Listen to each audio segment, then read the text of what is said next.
සුබ දවසක් කියලා ප්‍රාර්ථනා කරන ඔයාලා හැමෝටම අදත් ගොඩක් ආදරෙන් පිළිගන්නවා ඒෂියන් ටෙලිවිෂන් YouTube channel එකට.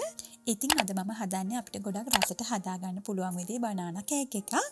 මේක පිට රටවල නම් ගොඩක් වෙලාවට උදෑසන ආහාරයක් විදිහට ගන්න බනානා බ්‍රෙඩ් එකක් විදිහට තමයි හඳුන්වන්නේ. ටී එකක් එක්ක එහෙමත් නැත්නම් කොෆි එකක් එක්ක වගේ මේකෙන් කෑල්ලක් දෙකක් වගේ කෑවහම හොඳින් බඩ පිරෙනවා. ඇත්තටම ගොඩක් රසයි මේ බනානා කේක් එක. ඉතින් අපි දැන් බලමු මේ කේක් එක හදාගන්න අපිට මොනවද අවශ්‍ය වෙන දේවල් කියලා. ඉතින් මෙන්න මේ දේවල් ටික තමයි අපිට මේ කේක් එක හදාගන්න ඕනි වෙන දේවල් ටික. කේක් එක හදන ගමම මම ඔයාලට මේ දේවල් ගැන විස්තර කරන්නම්.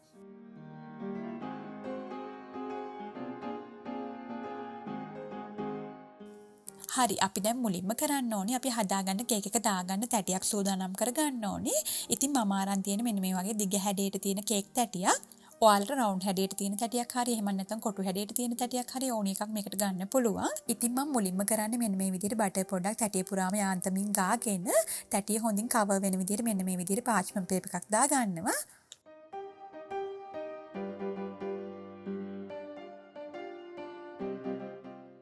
දැන් අපි මේ විදිහට ලෑස්ති කරගත්ත තැටිය පැත්තකින් තියලා ඊළඟට අපි කරන්න ඕනේ කේක් එකට දාගන්න පිටි මිශ්‍රණය හදාගන්න එක.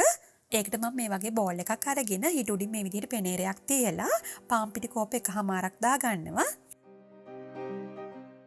ඊළඟට පාන් පිටියකට බේකින් පවුඩර් එකෙන් තේ හැන්දක් දාගන්නවා.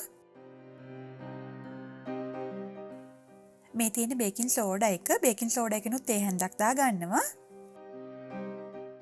ඊළඟට මේ තියෙන කුරුඳු කුඩු වලිනුත් තේ හැඳි භාගයක් වගේ ප්‍රමාණයක් දාගන්න. දැන් මම ලුණු කුඩුත් තේ හැඳි භාගයක් දාගන්නවා. ඊළඟට මම අද මේ කේක් එකට දාගන්න වැනිලා පවුඩර් එක, වැනිලා එසෙන්ස් එක දාගන්න ඕන නම් ඔයාලා මේ වෙලාවෙ එකතු කරගන්න එපා. මම මේක එකතු කරගන්න ඕනේ වෙලාව ඔයාලට කියන්නම්. ඔයාලත් වැනිලා පවුඩර් එක ගන්නවා නම් විතරක් මේ වෙලාවේ මේ පිටි මිශ්‍රණයට එකතු කරගන්න. දැන් මේ සේරම ටික මේ විදිහට හොඳින් හලා ගන්න. ඉතින් මම මේ පිටි මිශ්‍රණය කලින්ම ලෑස්ති කරගත්තේ. බනාන එක පොඩි කරගෙන ටිකක් වෙලා තියාගත්තාම කහට ගතියක් වගේ පිපෙන්න බලනවා. ඒ නිසා මේ හැමදේම කලින්ම ලෑස්ති කරලා තියාගත්තාම කෙසෙල් ගෙඩි ටික හොඳින් පොඩි කරගත්තායින් පස්සේ ඉක්මනින් මේ දේවල් ටික එකට දාගන්න පුළුවන් අපිට. දැන් මේ සේරම ටික මේ විදිහට හොඳින් කලවම් කරලා පැත්තකින් තියාගන්න ඕනි. මම අද මේ කේක් එක හදාගන්න මෙන්න මේ වගේ හොඳින් ඉදුණු කෙසෙල් ගෙඩි 3ක් අරන් තියෙනවා. මේකට හොඳින් ඉදුණු ඕනම කෙසෙල් වර්ගයක් අපිට ගන්න පුළුවන්. අපි දැන් බලමු මම අරන් තියෙන කෙසෙල් ගෙඩි 3 කොච්චරක් බර තියෙනවද කියලා. ඉතින් අපි පොතු ටික ඉවත් කරගෙන තමයි මේ විදිහට බර බලන්න ඕනේ. හරියටම ග්‍රෑම් 300ක් තියෙනවා මෙතන. දැන් මේ වගේ ලොකු බෝල් එකක් අරගෙන කෙසෙල් ගෙඩි ටික මේ විදිහට කෑලි වලට කඩලා මම මේකට දාගන්නවා. මම මේ වගේ පොටෑටෝ මෑෂර් එකකින් තමයි කෙසෙල් ගෙඩි ටික හොඳින් පොඩි කරගන්නේ. ඉතින් මේක අපිට අතින් උනත් පොඩි කරගන්න පුළුවන්. එහෙම නැත්නම් බීටර් එකක් උනත් පාවිච්චි කරන්න පුළුවන්. බීටර් එකක් වගේ පාවිච්චි කරාම කෙසෙල් ටික හොඳින්ම දිය වෙනවා. නමුත් කෙසෙල් වල යාන්තම් කෑලි හිටින විදිහට තමයි මම මේක පොඩි කරගන්නේ. ඒ නිසා මම මේ මෑෂර් එකකින්ම පොඩි කරගන්නවා. ඔයාලා කෑලි හිටිනවට අකමැති නම් බීටර් එකකින් හරි එහෙම නැත්නම් අතින් හරි හොඳින් පොඩි කරගන්න. මම දැන් මේ විදිහට හොඳින් පොඩි කරගත්ත කෙසෙල් එකට සුදු සීනි වලින් කෝප භාගයක් දාගන්නවා. ඒ වගේම තද දුඹුරු සීනි වලිනුත් කෝප භාගයක් දාගන්නවා. ඉතින් මෙතනදී ඔයාලට සීනි දෙවර්ගයෙන්ම වෙනම නැතිව සීනි එක වර්ගයකින් කෝප එකක් පාවිච්චි කරන්නත් පුළුවන්. නමුත් තද දුඹුරු සීනි එක වගේ පාවිච්චි කරන්න පුළුවන් නම් ගොඩක් හොඳයි. මොකද ඒකෙන් කේක් එකට ගොඩක් ලස්සන පාටක් එනවා. ඉතින් මම දැන් මේ සීනි ටික සේරම මේ විදිහට හොඳින් කෙසෙල් ගෙඩිත් එක්ක කලවම් කරගන්නවා. දැන් සීනි ටික මේ විදිහට හොඳින්ම දිය වුණායින් පස්සේ බිත්තර දෙකක් මම මේකට දාගන්නවා.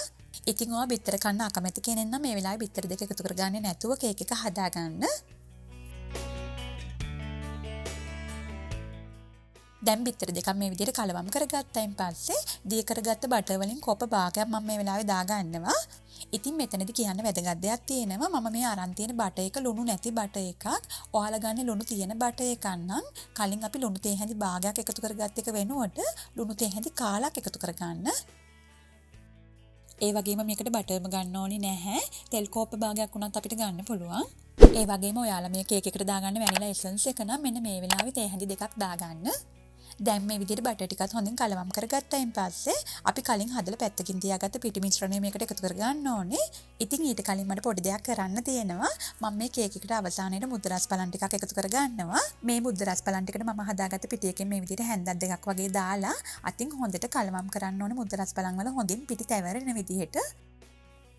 ඉතින් අපිට මේ කේක් එකට මුද්ද රස් පලම්ම විතරක් නෙමෙයි වෙනත් මොනවා හරි නට්ස් වර්ගයක් එහෙම නැත්නම් චොක්ලට් චිප්ස් ටිකක් ඒ ඕනෙම දෙයක් අපිට මේකට එකතු කරගන්න පුළුවන්. දැන් ඉතිරි පිටි ටික මිශ්‍රණයට දාගෙන මේ වගේ ස්පැචුලා එකකින් මම හොඳින් කලවම් කරගන්නවා.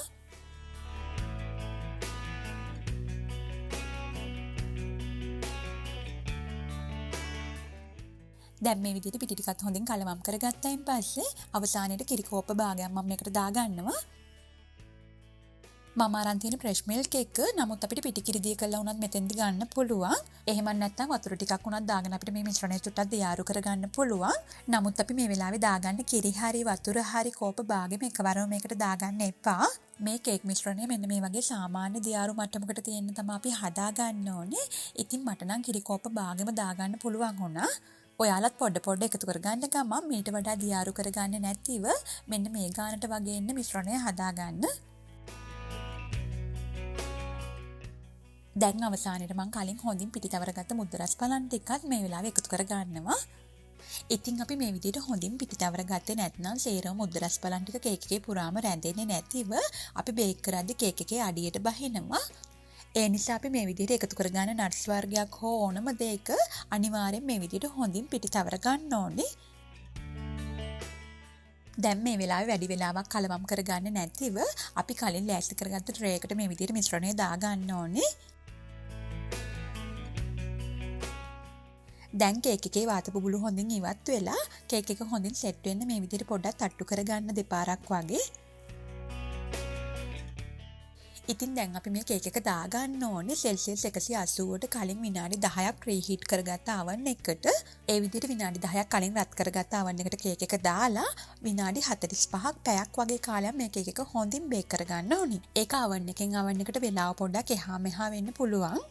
ඉතින් මගේ oven එකේ හරියටම විනාඩි 55කට වගේ පස්සේ මෙන්න මේ වගේ ගොඩක් හොඳට කේක් එක බේක් වෙලා තියෙනවා. මේ කේක් එකේ උඩින් පිපුරුණු ගතියක් තියෙන එක සාමාන්‍යයෙන් ඕනම බනානා කේක් එක දක්නට ලැබෙන සාමාන්‍ය දෙයක්. නමුත් අපි කේක් මිශ්‍රණය හදාගනිද්දී කෙසෙල් වල කෑලි හිටින්නේ නැති වෙන්න බීටර් එකකින් වගේ හොඳින් දිය කරගෙන කේක් මිශ්‍රණයේ දියාරු ගතියක් පොඩ්ඩක් අඩු කරගෙන පැතලි තැටියකට වගේ දාලා කේක් එක හදා ගන්නවා නම් මේ තරම්ම ලොකු පිපුරුණු ස්වභාවයක් දක්නට ලැබෙන්නේ නැහැ. නමුත් මම අද මේ කියලා දුන්න විදිහටම ඔයාලා කේක් එක හදාගත්තොත් කේක් එකේ හොඳ තෙත ගතියක් වගේම මේ වගේ හොඳ ලස්සන පෙනුමකුත් බලා ගන්න පුළුවන්. ඒ වගේම ගොඩාක් ලොකු රසයකුත් තියෙනවා.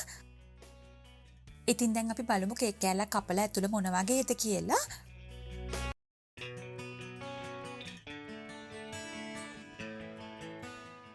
මේ බලන්න මේ වගේ හොඳ සොෆ්ට් එකට වගේම හොඳ තෙත ගතියකටත් තියෙනවා අපිට බලා ගන්න පුළුවන්. ඒ වගේම මේ කේක් එක දවසක් වගේ තියලා කන්න පුළුවන් නම් තවත් ගොඩක් රසවත් වෙනවා. ඉතින් ඔයාලත් මේ රසවත් කේක් එක හදලා රස බලලා මටත් කමෙන්ට් එකක් දාන්න ඒ ගැන. අද ඔයාලා මේ වීඩියෝ එකට කැමති නම් ලයික් කරන්න, කමෙන්ට් කරන්න, ඒ වගේම තවත් යාළුවන්ට බලන්න ෂෙයා කරන්න. ඒ වගේම ඔයාලට තවත් දැනගන්න දේවල් තියෙනවා නම් අනිවාර්යයෙන්ම වීඩියෝ එකට පහලින් කමෙන්ට් එකක් දාන්න. channel එක subscribe කරලා bell icon එකත් click කරලා තියාගන්න. මේ වගේ රසවත් වීඩියෝස් ඔයාලට හැමදාමත් බලන්න පුළුවන්. එහෙනම් තවත් අලුත් වීඩියෝ එකකින් අපි හම්බ වෙමු. ඔයාලට සුබ දවසක්.